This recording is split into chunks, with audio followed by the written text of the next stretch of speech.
नमस्कार, मैं हूं आपके साथ रेशु त्यागी। एपीएन के लोकप्रिय कानूनी प्रोग्राम लीगल हेल्पलाइन में आप सभी का स्वागत।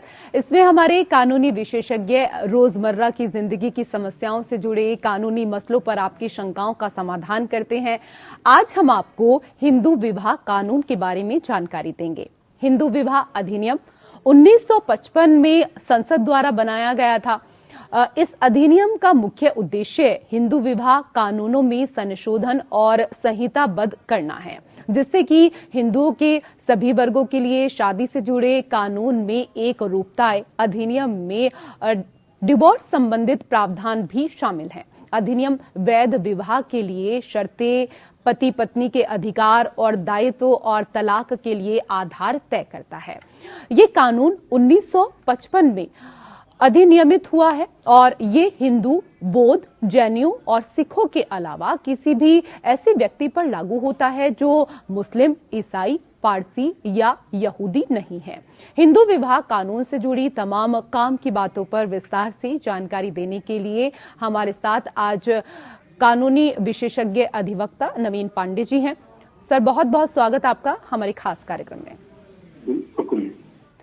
तो अगर इस विषय पर आप भी आज कोई जानकारी हासिल करना चाहते हैं तो कानूनी जानकारी हासिल करने के लिए आप कॉल कर सकते हैं। फोन लाइंस खुल चुकी हैं। 2 नंबर आपकी टीवी स्क्रीन पर हैं। दोनों में से किसी भी एक नंबर पर आप डायल करें और आज के विषय से संबंधित कानूनी जानकारी आप हासिल करें।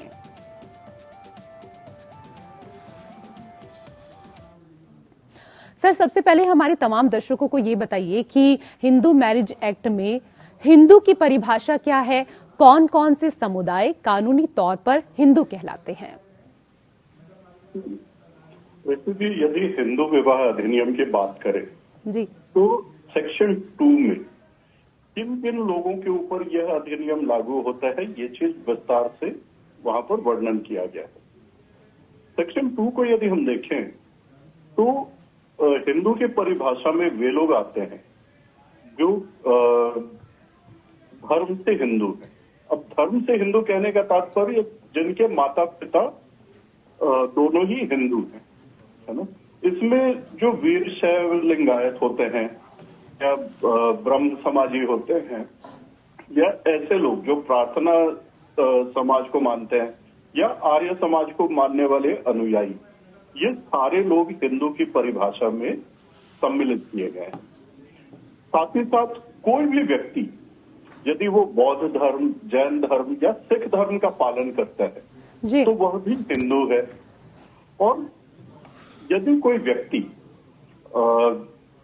जो ऊपर जो हमने अभी जिन धर्मों की चर्चा की उसमें यदि नहीं आते हैं, तब एक नेगेटिव डेफिनेशन ड्रॉ किया जाता है। वो इस तरह से कि यदि कोई व्यक्ति मुस्लिम, ईसाई या यहूदी नहीं है या पारसी नहीं है या उस व्यक्ति के ऊपर कोई और धर्म लागू नहीं होता या वो नहीं मानता है किसी और धर्म को, तो ऐसे लोग भी जो है हिंदू की परिभाषा में सम्मिलित किए गए हैं। सर, आपसे ये भी समझना चाहेंगे कि कौन कौन सी कंडीशंस या स्थितियां हैं जिसकी पूर्ति पर ही हिंदू कानून के तहत शादी वैध मानी जाती है? जी बिल्कुल रेशमी। देखिए, सेक्शन 5 हिंदू मैरिज एक्ट में कंडीशंस फॉर हिंदू मैरिज इनका वर्णन किया गया है। कुल 5 शर्तें हैं जिनका पालन करना आवश्यक होता है। सबसे पहला कि विवाह के समय कोई भी व्यक्ति, चाहे वो पुरुष हो या स्त्री हो, उनका कोई और जीवित जीवन साथी नहीं होना चाहिए। दूसरा, विवाह के समय कोई भी पक्ष किसी भी प्रकार की मानसिक अस्वस्थता का शिकार ना हो या मानसिक रूप से अस्वस्थ होने के कारण वह एक वैध सहमति देने में असमर्थ नहीं होना चाहिए। और मान लेते हैं कि यदि मानसिक स्थिति ऐसी है कि वह सहमति देने में सक्षम है, लेकिन कोई इस प्रकार का मानसिक विकार यदि है व्यक्ति के अंदर जिसके वजह से वह शादी और बच्चे पैदा करने के लिए अयोग्य है, तो वह व्यक्ति जो है शादी विवाह जो है वो नहीं कर सकता है हिंदू मैरिज एक्ट के तहत। कहने का तात्पर्य ये हुआ कि हर प्रकार से मानसिक रूप से स्वस्थ होना आवश्यक है। तीसरा जो फोर्थ पॉइंट है वो है एज को लेकर के। जिस समय विवाह करने का मन बनता है तो हिंदू विवाह अधिनियम के तहत पुरुष के लिए जो न्यूनतम उम्र निर्धारित की गई है वह 21 वर्ष है और स्त्री के लिए 18 वर्ष की आयु को निर्धारित किया गया है। यदि एज फैक्टर पुरुष के लिए 21 वर्ष और स्त्री के लिए 18 वर्ष है तो ऐसे व्यक्ति जो है विवाह कर सकते हैं। इसके अलावा यदि पार्टियां एक दूसरे से किसी निषिद्ध रिश्ते के अंदर आते हैं, जैसे कॉन्सैंग्विनिटी है ना, या सपिंडाज हो, तो वे विवाह नहीं कर सकते। लेकिन सपिंडा या कॉन्सैंग्विनिटी से यदि रिलेटेड नहीं है तो वे विवाह कर सकते हैं। तो ये एसेंशियल कंडीशंस हैं जिनको पूरा करना आवश्यक होता है। जी सर, आपने कई महत्वपूर्ण बातों पर प्रकाश डाला। कुछ और चीजें हैं जो हम आपसे समझना चाहेंगे। सर, हिंदू विवाह कानून के तहत शादी के पंजीकरण की प्रक्रिया और नियम क्या कुछ हैं, इसको भी हम आपसे समझना चाहते हैं। वैष्णु जी, जहां तक पंजीकरण का सवाल है, पूरे हिंदू विवाह अधिनियम में खास करके सेक्शन 8 में पंजीकरण के लिए प्रावधान दिए गए। हालांकि पंजीकरण की जो आवश्यकता है इसको अनिवार्य नहीं किया गया है, यह वैकल्पिक है। यदि कोई व्यक्ति चाहे तो पंजीकरण करा सकता है, ना चाहे तो नहीं करा सकता। पंजीकरण नहीं कराने से विवाह अवैध नहीं होता है। अब बात करते हैं प्रक्रिया की जी। कि यदि कोई व्यक्ति पंजीकरण कराना चाहता है तो उसको क्या प्रक्रिया फॉलो करना होगा। तो सबसे पहले जिस क्षेत्र में विवाह संपन्न हुआ या फिर जहां पर दोनों पक्षों में से कोई एक पक्ष विवाह के पहले से या विवाह के समय पर निवास कर रहा हो, तो उस स्थान का क्षेत्र अधिकार जिस किसी भी सब रजिस्ट्रार के पास में है, उन सब रजिस्ट्रार के समक्ष उन्हें एक आवेदन दाखिल करना होता है। आवेदन जो है ज्यादातर जगहों पर एक प्रिस्क्राइब्ड फॉर्मेट है, एक फॉर्म के रूप में मिल जाएगा। उस फॉर्म को आपको भरना होगा। उसमें विवाह के सारे विवरण जो है आपको उसमें लिखने होंगे। जैसे जिन पक्षों का विवाह हुआ, स्त्री और पुरुष दोनों के विवरण, उनकी आयु, ये सारा कुछ उसमें लिखना होता है।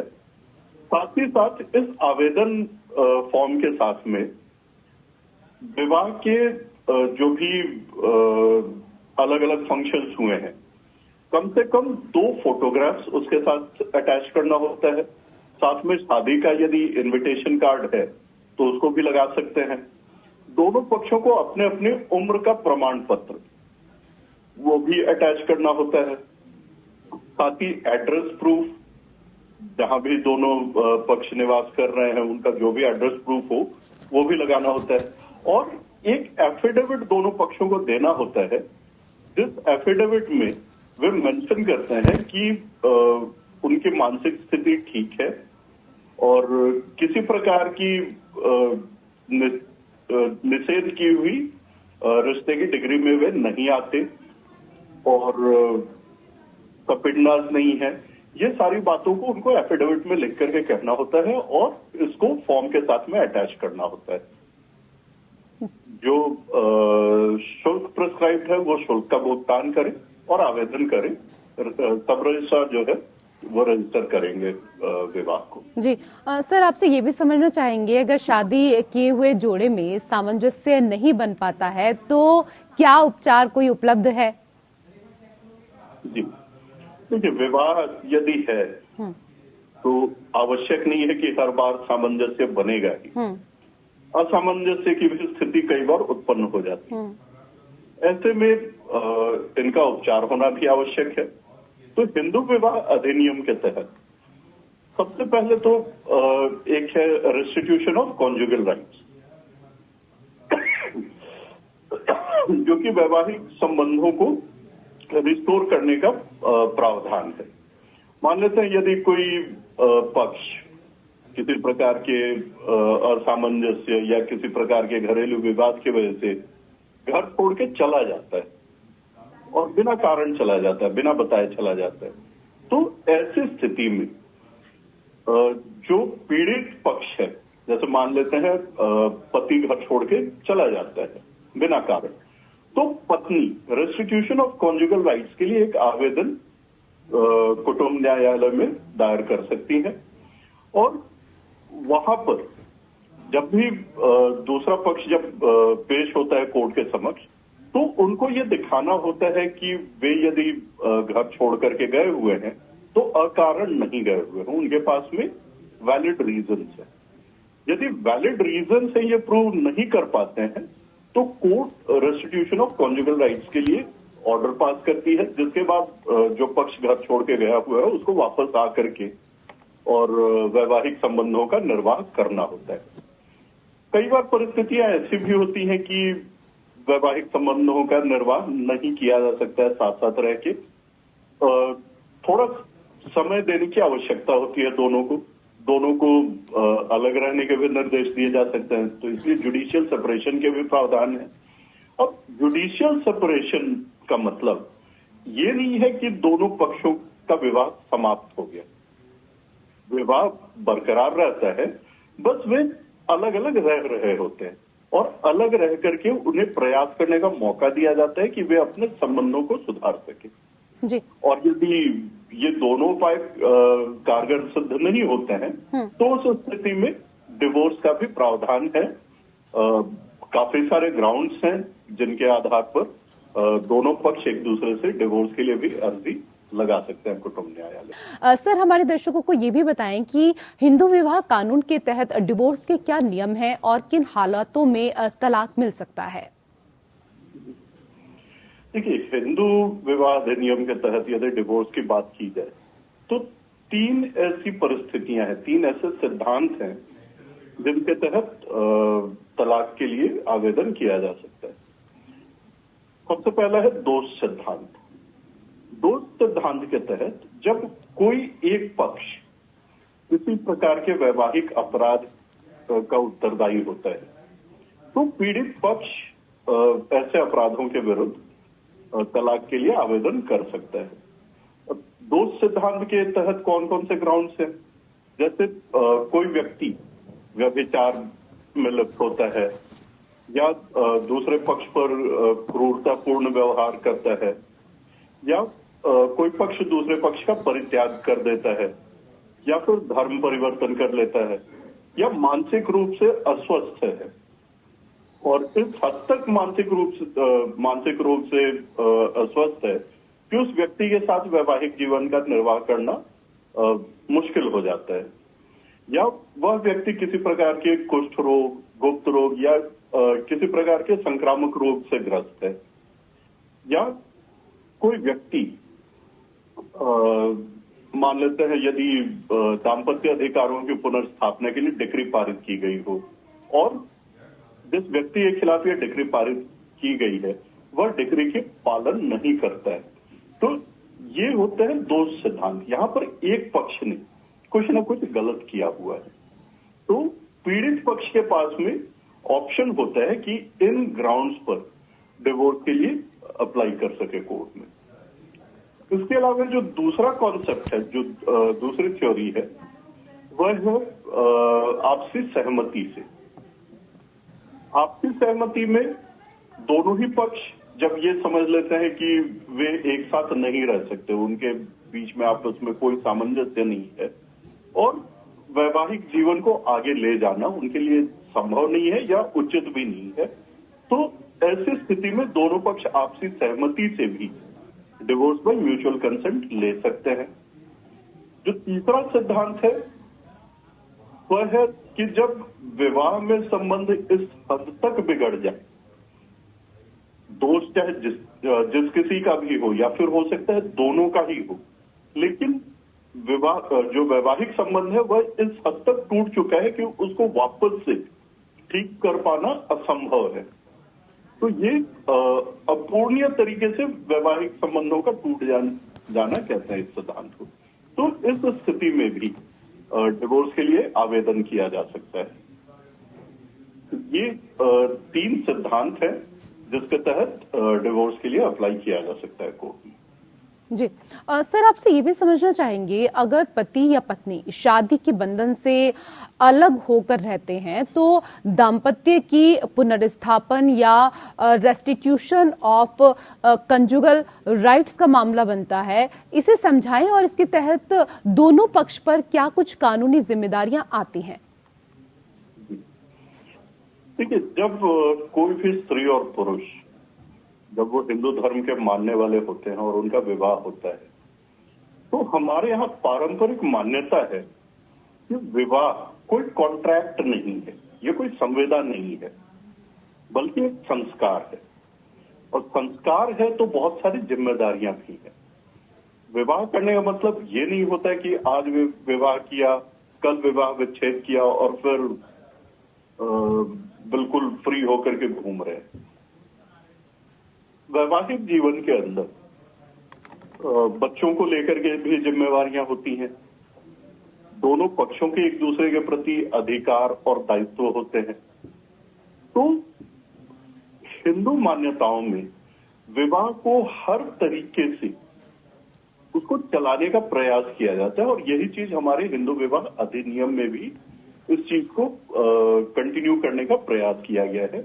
इसलिए सेक्शन 9 के अंदर रेस्टिट्यूशन ऑफ कॉन्जुगल राइट्स ये एक प्रावधान लाया गया है, जिसमें यदि कोई व्यक्ति अकारण बेवजह किसी भी प्रकार से किसी जो दूसरा पक्ष है उसको छोड़ करके चला जाता है, या हो सकता है परेशान करने के लिए छोड़ के जा रहा हो, या फिर हो सकता है उस व्यक्ति के किसी और के साथ संबंध हो, और ऐसी स्थितियों में वो किसी तरह से छुटकारा पाने का प्रयास करता है या अपनी जिम्मेदारियों से भागने की कोशिश करता है, तो रेस्टिट्यूशन ऑफ कॉन्जुगल राइट्स का जो प्रावधान है सेक्शन 9 में, इसके तहत कोर्ट में आवेदन किया जा सकता है। अब कोर्ट में जब आवेदन करते हैं तो जिम्मेदारी उस पक्ष के ऊपर होती है यह साबित करने के लिए कि यदि वह पीड़ित पक्ष को छोड़ करके जा रहा है तो उसके पीछे उसके पास में ठोस कारण है। यदि ठोस कारण है, इस चीज को साबित कर लेता है, फिर तो कोई रेस्टिट्यूशन का ऑर्डर पारित नहीं किया जाएगा।